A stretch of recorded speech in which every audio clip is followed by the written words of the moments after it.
Salam YouTube, Qrafon onlayndır. Bizə dəstək olmaq üçün videoları bəyənmək, kanalımıza abunə olmaq, bildirişi aktiv etmək, videoları paylaşmaq kifayətdir.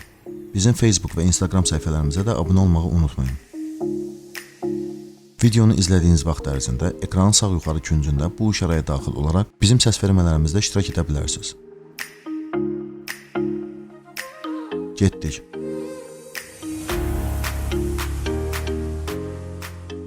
Qrafon Bəyaz Diş Stomatoloji Mərkəzlə birlikdə yeni aksiyaya start verir.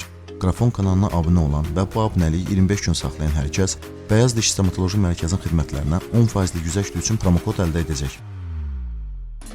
Promokodların verilməsi hər ayın 10 günü ərzində həyata keçiriləcək. Aksiyalarımızda iştirak edin. Bugün sizə qısa xəbərlər çatdıracağım. Dünya PC chipmaker gigantı olan Intel şirkətindən başlayaq. Bu şirkətin LG 1200 soketli Intel Comet Lake prosesorlar yaxın vaxtlarda satışa çıxarılacaq. Amma yeni nəsil LG 1700 soketli insiderlərin verdiyi xəbərə görə Intel soketləri içərisində ən uzun ömürlü olacaq. Belə ki, bu soketlər Intelin 3 nəsil prosesorları üçün aktual olacaq. Sosial şəbəkələrdə yayılan məlumatlara görə Intelin yeni nəsil Alder Lake tipli prosesorları LG 1700 soketində çalışan ilk prosesorlarından olacaq. Intelin bu soketləri keçməsi prosesorların ölçülərinin dəyişməsini zəruri edir. Belə ki, əvvəlki ölçülər 37.5-in 37.5 mm-in yeni 45-in 37.5 mm ölçüləri ilə əvəz ediləcək. Bu, avtomatik olaraq soyutma sistemlərinin yeni bağlanc elementlərinin yaranmasına gətirib çıxaracaq. LG 1200 soketlərində bu bağlancların əvvəlki nəsil LG 115X-də olduğu kimi saxlanmasına Intel nail olmuşdur.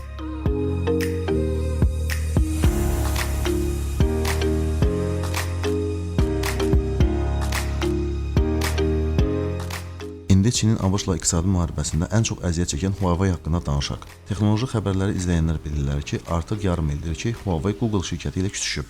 Bunun nəticəsində Huawei P seriyasının 40 Pro smartfonları Google servisi olmadan satışa çıxarılıb.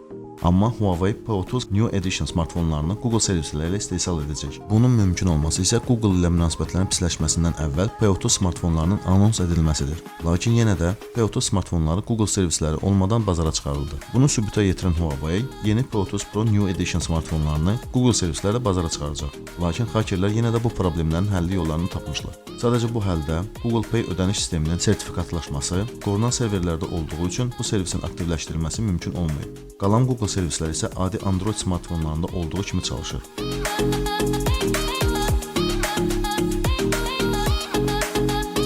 Bu yeni smartfonlar Huawei'in istehsalı olan Kirin 980 prosesorları ilə çalışacaq. Deyilənlərə görə yenilənmiş P30 Pro New Edition smartfonları 15 mayda təqdim olunacaq.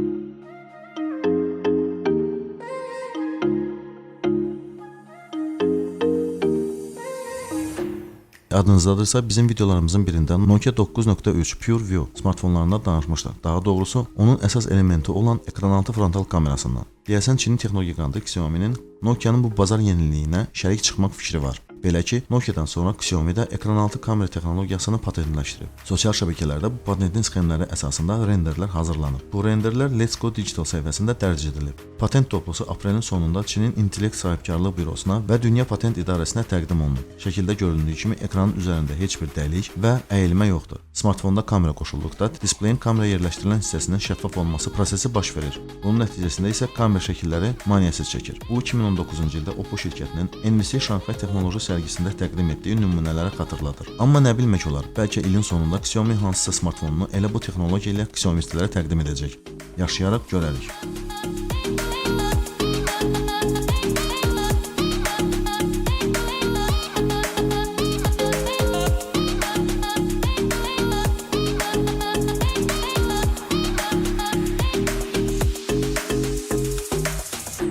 Çindən danışmışkən Mediatek şirkətinin məlumatlarından yan keçmək olmaz. Mediatek chipmakeri özünün Helio G85 mobil prosesorunu təqdim etdi. Amma maraqlı olan isə budur ki, bu təqdimatdan öncə Redmi özünün Note 9 smartfonlarının təqdimatında bu çiplərdən danışmışdı. Amma həmin vaxt prosesorun hansı parametrlərə sahib olmasından demək olar ki, ötəri info verilmişdi.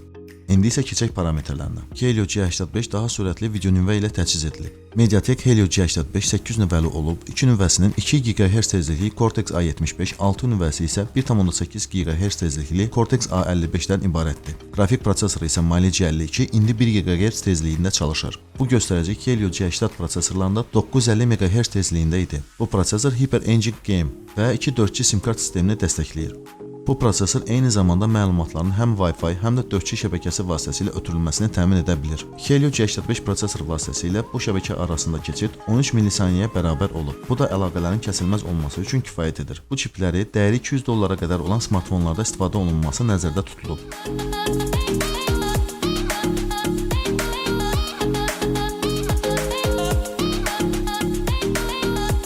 Qısa xəbərlərin Apple-sız olması yəqin ki mümkün olmazdı. Apple yeni 13 inçlik MacBook Pro-nu təqdim etdi.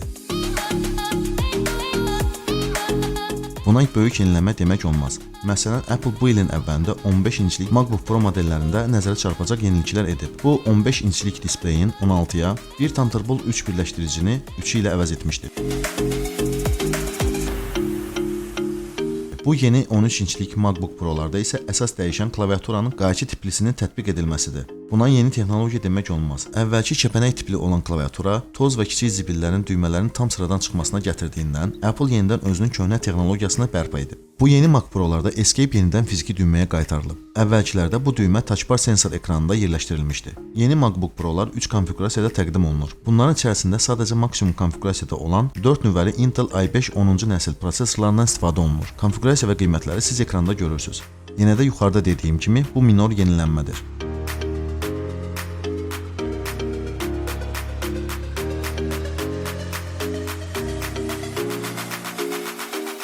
İndi isə Apple-dan xoş xəbər. Apple artıq WWDC 2020 Developer konfransının keçiriləcəyi vaxtı açıqlayıb. İyun ayının 22-si tarixində Apple ilk dəfə olaraq bu konfransı koronavirus pandemiyasına görə onlayn keçirəcək.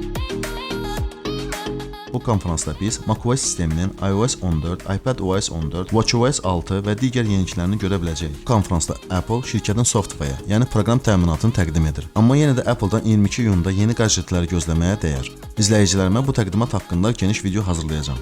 Ona görə bildirişi aktivləşdirin ki, videolarımızı qaçırmayasınız. Kanalımıza abunə olmayanlar buyursunlar. Abunə olub texnoloji yeniliklər haqqında məlumatlı olsunlar. Qrafon Bəyaz Diş Stomatoloji Mərkəzlə birlikdə yeni aksiyaya start verir. Qrafon kanalına abunə olan və bu abunəliyi 25 gün saxlayan hər kəs Bəyaz Diş Stomatoloji Mərkəzin xidmətlərinə 10% güzəşt üçün promokod əldə edəcək. Promokodların verilməsi hər ayın 10 günü ərzində həyata keçiriləcək. Aksiyalarımızda iştirak edin. Bizim Facebook və Instagram səhifəmizə də abunə olmağı unutmayın.